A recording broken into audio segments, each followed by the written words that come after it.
Everything in this world is subject to change, but you aren't subject to change? How can that be? That goes against nature. There are a ton of people out here that have this way of thinking. This way of thinking is a very limited way of thinking, and it literally blocks you from advancing in life. And it actually damages a lot of your relationships if you aren't willing to adapt and change like everything else in this world.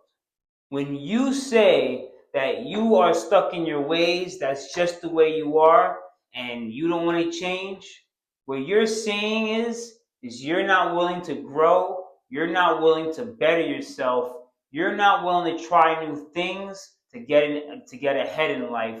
You're content with mediocrity, you're content with where you stand, and it's actually pretty selfish that you assume that others should accept you like that, the way you are, and they should not criticize that or judge that.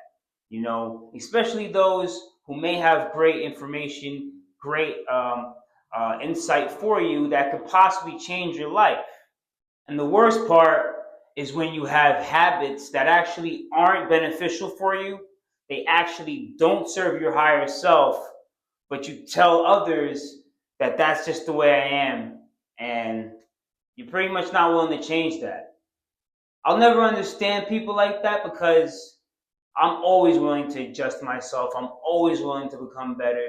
And if someone gives me a bit of advice saying, hey man, maybe this, and that about you, I always take it into consideration. You don't necessarily have to make these adjustments or these changes that people suggest, but at least take it into consideration. Okay, don't just say, "Hey, this is the way I am. I can't change," because you will be stuck in your ways until old age, until the way you die, until the day you die, and you might just regret the fact that you never gave it more of a chance to see what it could have been.